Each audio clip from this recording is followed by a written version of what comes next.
Assalamualaikum warahmatullahi wabarakatuh. Selamat pagi anak-anak. Bagaimana kabar kalian hari ini? Waalaikumsalam, baik Bu. Alhamdulillah kita masih diberi kesempatan pada hari ini untuk membahas materi yang akan kita bahas, yaitu pertumbuhan dan perkembangan pada tumbuhan. Nah, sebelumnya apakah ada yang bisa membacakan surat Al-An'am ayat 99? Ada Bu. Baik, silakan Tiara. Bismillahirrahmanirrahim. Wa huwal ladzi anzala minas samaa'i maa'an fa akhrajna min nabati kulli syai'in fa akhrajna minhu khudran nakhruju minhu habban mutarakiba wa minan nakhli min talaiha qinwan da'imatun kazannatin min a'nan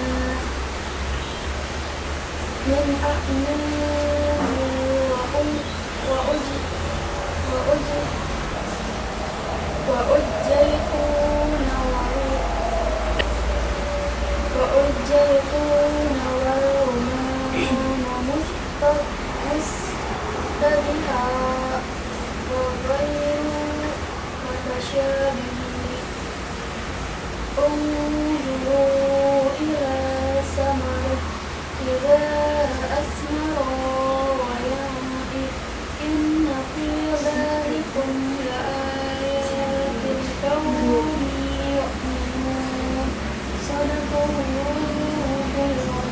Baik, selanjutnya apakah ada yang ingin menjelaskan artinya? Saya Bu. Silakan Jihan. Artinya, dan dialah yang menurunkan air hujan dari langit. Lalu kami tumbuhkan dalam air itu segala macam tumbuh-tumbuhan. Maka kami keluarkan tumbuh-tumbuhan tanaman yang menghijau itu bukit yang banyak. Yang kurma mengurai tangkai-tangkai yang menjulang, dan kebun-kebun anggur, dan kami keluarkan kulit zaitun dan delima yang serupa dan tidak serupa. Perhatikanlah buah di waktu pohonnya berbuah, dan perhatikan pula kematangannya. Sesungguhnya pada yang demikian itu ada tanda-tanda kekuasaan Allah bagi orang-orang yang beriman. Quran Surat Al-An'am. Baik, tadi yang sudah dibacakan oleh Jihan mengenai pengertian dari surat Al-An'am. Nah, dari pengertian yang sudah dijelaskan bahwa mengapa Ibu menyuruh untuk membacakan surat Al-An'am dan pengertiannya. Karena pada pertemuan kali ini kita akan membahas mengenai pertumbuhan dan perkembangan pada tumbuhan. Nah, di ayat tersebut diketahui bahwa Allah itu dialah yang menurunkan air hujan dan menumbuhkan tumbuh-tumbuhan yang hijau. Nah, dari ayat tersebut sudah diketahui bahwa semua yang kita pelajari di dalam biologi ini ternyata sudah ada di dalam Al-Quran itu sendiri. Maka dari itu kita sebagai manusia harus selalu mengingat adanya Tuhan, dan kita harus mengaplikasikan pembelajaran yang kita pelajari pada hari ini mengenai pertumbuhan dan perkembangan dan diaplikasikan pada kehidupan sehari-hari. Itu kita harus menyayangi semua makhluk hidup yang ada di dunia ini, termasuk tanaman yang ada di sekeliling rumah kita. Jadi seperti itu makna dari ayat surat Al-An'am yang sudah kalian baca. Baik, sekarang Ibu akan mengabsen kalian. Yang pertama itu ada Jihan Ulaya. Hadir Bu. Terus ada Tiara Alisa. Hadir Bu. Ada Zahra Mulyanti. Hadir Bu. Baik, berarti semuanya masuk ya anak-anak? Masuk. Baik anak-anak, kita akan memulai pembelajaran pada hari ini. Nah, untuk materi sebelumnya apakah ada pertanyaan? Tidak Bu. Nah, baik, jika tidak ada pertanyaan, kita akan melanjutkan kepada materi yang selanjutnya, yaitu mengenai pertumbuhan dan perkembangan pada tumbuhan. Baik Bu. Baik, sekarang kita akan memulai pembelajaran mengenai pertumbuhan dan perkembangan pada tumbuhan. Nah, apakah ada yang bisa membantu Ibu untuk menjelaskan apa itu pertumbuhan dan perkembangan pada tumbuhan? Saya Bu. Baik, silakan Zahra. Menurut buku yang saya baca, pertumbuhan adalah proses bertambahnya ukuran, volume, dan massa yang bersifat tak dapat diubah. Pertumbuhan biasanya berhubungan dengan keadaan fisik seperti menjadi besar, sedangkan perkembangan adalah suatu proses kedewasaan. Baik, yang Zahra sudah jelaskan itu sudah benar. Jadi pertumbuhan dan perkembangan itu berbeda. Kalau pertumbuhan itu bisa dilihat oleh kasat mata, misalnya bertambahnya volume atau massa. Sedangkan kalau perkembangan itu sesuatu yang tidak bisa kita lihat dengan mata telanjang. Maksudnya itu perkembangan itu proses menuju kedewasaan seseorang. Perkembangan itu proses menuju kedewasaan seseorang. Jadi pertumbuhan dan perkembangan itu berbeda ya. Ya Bu. Ya, Bu. Baik anak-anak, Ibu akan mengajukan sebuah permasalahan. Nah, apakah kalian tahu mengapa tanaman yang di tempat gelap itu pertumbuhannya lebih cepat, sedangkan dibandingkan dengan pertumbuhan yang dicari di tempat terang? Apakah kalian tahu? Saya akan menjawab, Bu. Menurut artikel yang saya baca, peristiwa itu terjadi karena pengaruh fitohormon, terutama hormon auksin. Fungsi utama hormon auksin adalah sebagai pengatur pembesaran sel dan memacu pemanjangan sel di daerah belakang sel ujung. Hormon auksin ini sangat peka terhadap cahaya matahari. Bila terkena cahaya matahari, hormon ini akan terurai dan rusak. Pada keadaan yang gelap, hormon auksin ini tidak terurai sehingga akan terus memacu pemanjangan batang. Akibatnya, batang tanaman akan lebih panjang jika ditanam di tempat yang gelap dan tanaman akan lebih cepat pertumbuhan. Baik, jawaban yang Tiara sudah jawab itu sudah benar, yaitu tanaman yang ditaruh di tempat gelap itu memang lebih cepat pertumbuhannya daripada di tempat terang. Kenapa? Karena di tempat gelap itu tidak jadi pertumbuhan tanaman di tempat gelap itu lebih cepat dibandingkan pertumbuhan di tempat yang lebih terang. Kenapa? Karena itu pengaruh dari hormon auksin. Jadi hormon auksin ini pada saat terkena sinar matahari, maka hormon auksin itu terurai. Sedangkan di tempat yang gelap itu hormon auksin itu tidak terurai. Sehingga pada tempat gelap ini pertumbuhan tanaman itu lebih cepat dan akan mengakibatkan pertumbuhan yang abnormal. Sehingga pertumbuhan yang di tempat terang ini mereka itu lebih lambat pertumbuhannya yang disebabkan oleh auksin tadi. Seperti itu.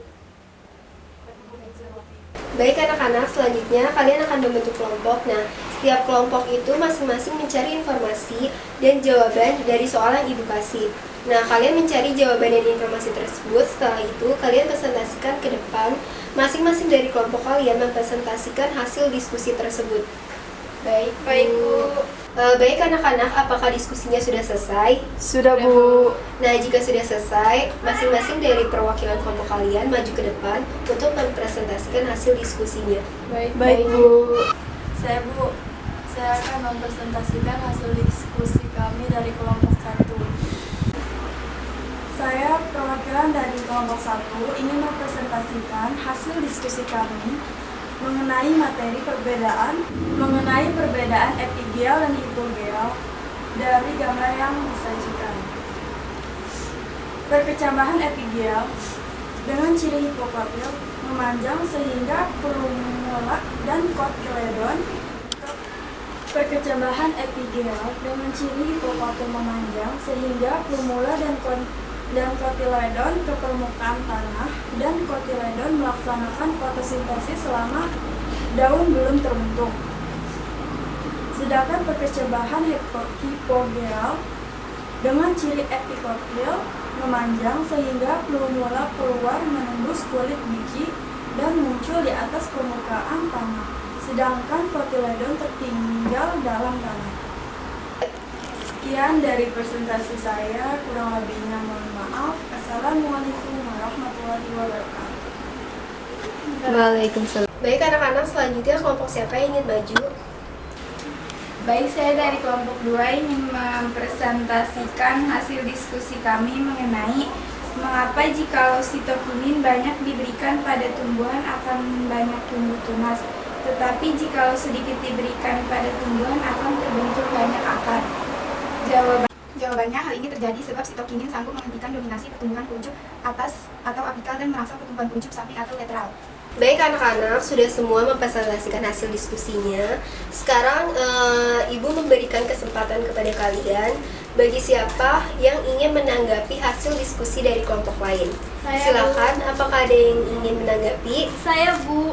Baik, silakan Jihan untuk menanggapi dari kelompok berapa?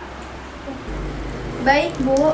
Saya ingin menanggapi hasil diskusi dari kelompok 1, yaitu mengenai epigel dan hipogel. Berarti epigel itu biasa disebut dengan perkecambahan di atas tanah, sedangkan hipogel itu biasa disebut dengan perkecambahan di bawah tanah, ya Bu. Baik, benar sekali Jihan. Jadi epigel ini disebut juga perkecambahan di atas tanah, sedangkan kalau hipogel ini perkecambahan di bawah tanah. Kenapa epigel perkecambahan di atas tanah?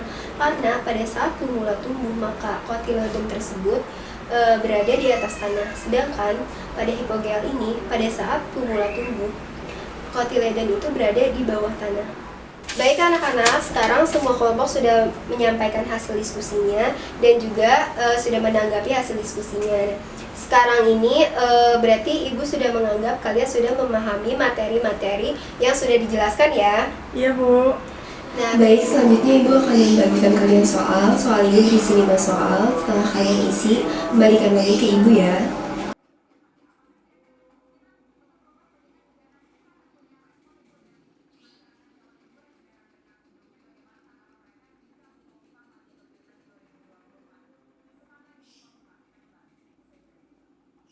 Nah, baik anak-anak, jawabannya semuanya sudah dijawab dan sudah dikumpulkan kepada Ibu.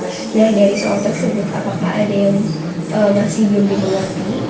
Kalau belum, silakan tanyakan kepada Ibu. Bu, saya kurang mengerti apa saja faktor yang mempengaruhi pertumbuhan dan perkembangan pada tumbuhan selain hormon. Nah, jadi faktor pertumbuhan dan perkembangan pada tumbuhan itu ada 2. Yang pertama itu ada faktor eksternal, yang kedua itu faktor internal. Nah, faktor eksternal ini berasal dari luar tumbuhan, sedangkan kalau faktor internal ini berasal dari dalam tumbuhan itu sendiri. Faktor eksternal itu contohnya suhu, air, matahari, kelembaban, dan oksigen. Sedangkan kalau faktor internal itu berasal dari dalam tubuhan itu sendiri, contohnya itu gen dan fitohormon. Fitohormon ini yaitu hormon auksin yang sudah kita bahas. Nah, selain hormon auksin itu juga ada hormon giberelin, ada hormon sitokinin, dan lain-lain juga. Seperti itu, Zahra. Baik Bu, terima kasih. Selanjutnya ini Ibu akan menyampaikan kesimpulan pada hari ini, yaitu yang pertama itu mengenai pertumbuhan dan perkembangan pada tumbuhan. Jadi pertumbuhan ini di sini merupakan bertambahnya volume atau massa pada tumbuhan itu sendiri. Sedangkan perkembangan itu merupakan proses menuju kedewasaan itu sendiri. Nah, terus yang kedua itu mengenai permasalahan mengapa tumbuhan ditempatkan di tempat gelap ini lebih cepat pertumbuhannya dibandingkan dengan yang ditaruh di tempat terang. Kenapa? Karena pertumbuhan di tempat gelap itu hormon auksin itu pada saat di tempat gelap hormon auksin itu tidak terurai, sedangkan di tempat terang ini hormon auksin itu terurai dan rusak. Jadi mengakibatkan pertumbuhan pada tanaman di tempat gelap, pertumbuhan ini akan semakin cepat. Jadi faktor hormon itu sangat penting mempengaruhi pertumbuhan pada tanaman itu sendiri. Nah, yang ketiga itu mengenai epigel dan hipogel. Nah, pada epigel ini perkecambahan itu disebut juga perkecambahan di atas tanah, sedangkan pada hipogel ini disebut juga perkecambahan di bawah tanah. Kenapa? Karena pada epigel ini, pada saat tumbuh maka kotiledonya itu berada di atas tanah.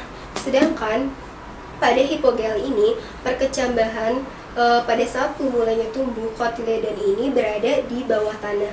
Baik anak-anak, karena materi hari ini sudah selesai, maka kita akan mengakhiri pembelajaran pada hari ini dengan mengucapkan alhamdulillah. Alhamdulillah. Nah, untuk pertemuan selanjutnya, kalian persiapkan diri untuk mempelajari mengenai metabolisme. Baik, Bu. Sekian dari pembelajaran hari ini. Semoga semuanya bermanfaat. Sekian dari Ibu, kurang lebihnya mohon maaf. Wassalamualaikum warahmatullahi wabarakatuh. Waalaikumsalam warahmatullahi wabarakatuh.